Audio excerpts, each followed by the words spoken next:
O desempenho do real tem se destacado nesse ano, valorizando em relação ao real. Hoje é um cenário atípico se a gente for comparar com todos os outros dias desse ano. E isso acontece depois da forte alta da moeda americana lá no fim do ano passado, quando o câmbio ultrapassou a marca dos R$ 6. Vou falar sobre esse desempenho recente do real em relação ao dólar com a Marcela Caualt, economista-chefe da Lifetime Investimentos. Marcela, muito bem-vinda mais uma vez. Obrigada por conversar com a gente aqui no Money. Bom dia, Muriel. Bom dia a todos que estão nos acompanhando. Bom dia, gostaria muito de te ouvir. Antes de mais nada, aproveito para a gente trazer um pouquinho do que aconteceu agora há pouco, tá?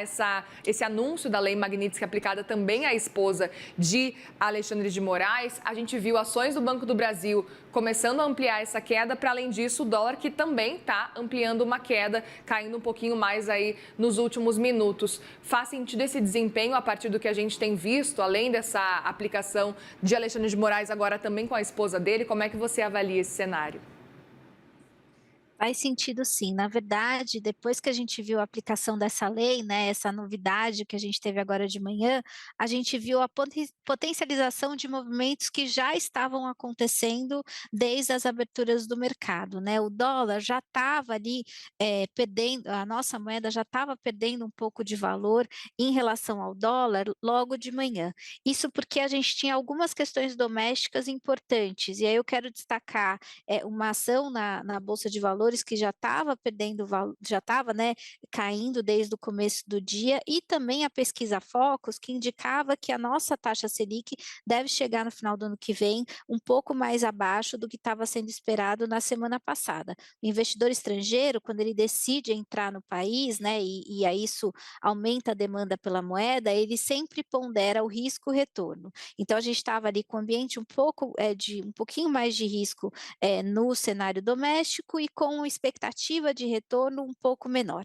E aí quando a gente teve essa, né, essa notícia nova aqui agora de manhã, isso exacerbou esse movimento. E aí o dólar conseguiu ganhar ainda mais força contra o real. Isso porque as relações entre Estados Unidos e Brasil, né, estremecer essas relações, acaba colocando um pouco mais de incerteza sobre a nossa economia. E aí, para somar a isso, teve essa questão do setor financeiro brasileiro, que também acaba perdendo força por conta, né, dessa nova sanção que a gente viu acontecer. Então, por isso que a gente tem, ainda que em relação ao final do ano, o dólar tenha perdido bastante valor e a nossa moeda tenha se valorizado, quando a gente compara com o que aconteceu no final da semana passada, a gente vê então o real brasileiro perdendo um pouco de valor e começando a se aproximar ali dos 5,40.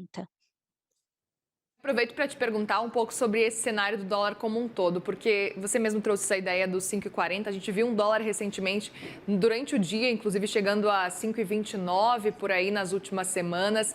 Queria entender um pouco mais sobre esse desempenho do dólar, porque é muito curioso e a gente fica tentando entender esse caminho que o dólar pode seguir, porque no ano passado, começo desse ano, acho que dificilmente se a gente falasse, olha, o dólar vai chegar a 5,29, duvido que alguém acreditasse, porque todo mundo estava projetando uma preocupação, inclusive, de que talvez pudesse tocar nos R$ 7.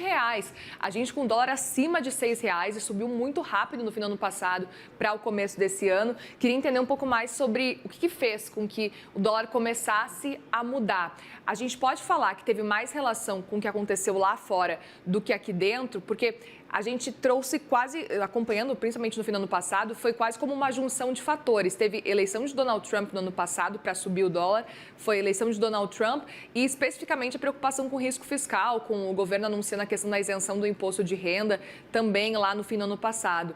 Isso combinado gerou esse efeito aí de um dólar que acabou subindo bastante. O que a gente pode entender para esse dólar desvalorizado ao longo aí desses quase 9 meses, Marcela?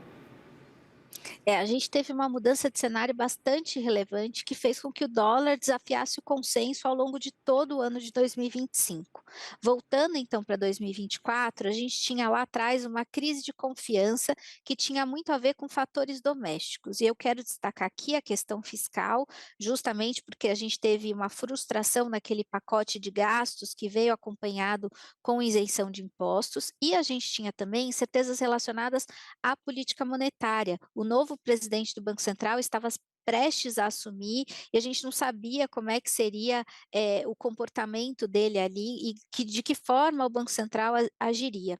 O que a gente viu desde então na questão doméstica foi a questão fiscal continua aí muito ruim e ainda serve como um limitador a essa volta do câmbio, mas a questão monetária, essa sim parece ter sido resolvida, o Banco Central tem se mostrado bastante independente e bastante técnico. Agora, lá fora, né, especialmente nos Estados Unidos, houve uma mudança de cenário bastante importante.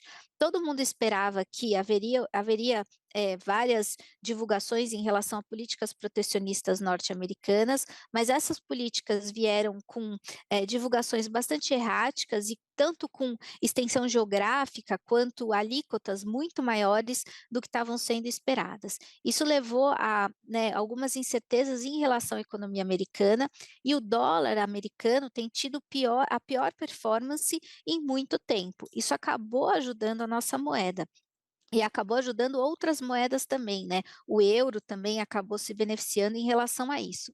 E aí toda essa mudança de, cenário fez com que a gente tivesse um câmbio que baixou quase que R$ 1, né, de quase 6,30 no final do ano passado para cerca de 6,30 de 6,30 para 5,30 na semana passada. Agora de novo, a gente tem limitadores importantes relacionados à economia doméstica, que são principalmente ligados à questão fiscal.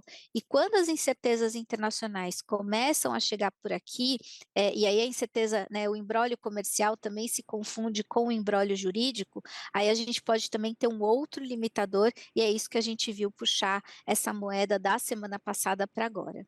Perfeito. Eu queria entender a partir desse cenário como e o que esperar agora desse restante, desses próximos meses aí do ano, levando em consideração o que a gente tem de informação, porque no fim das contas é isso, né? Apesar de ninguém esperar esse movimento que a gente está vendo agora, a gente sempre trabalha com a informação que a gente tem no momento, né? Então, com o que a gente tem agora, nesse momento, levando em consideração mesmo essa disputa, por exemplo, Lei Magnitsky, disputa entre Estados Unidos e Brasil como um todo, o presidente Lula agora lá na ONU vai discursar amanhã, esse movimento que acontece enquanto o presidente Lula está nos Estados Unidos, portanto, o que esperar? E vou ser legal, vou fazer uma projeção aí talvez para um curto prazo, talvez nessa semana, Marcela, ao invés de pensar aí até o fim do ano, porque é muito mais difícil fazer essa projeção, a gente sabe.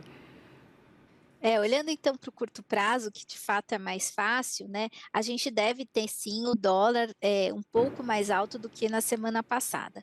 Isso porque a gente teve essa nova notícia das sanções, né, do aumento das sanções em relação a autoridades brasileiras e seus familiares, mas também porque a gente tem dados importantes que podem de novo funcionar como limitadores para essa queda do dólar que a gente viu desde o final do ano. E aqui eu quero destacar a questão fiscal no Brasil novamente. A gente tem hoje marcado a divulgação do relatório de receitas e despesas, que deve trazer para o mercado alguma previsibilidade em relação à questão fiscal, mas sem trazer alívio. Afinal de contas, a gente vê aí algumas notícias de que novos anúncios de programas de transferência de renda devem acontecer. Isso acaba pesando sobre a nossa moeda.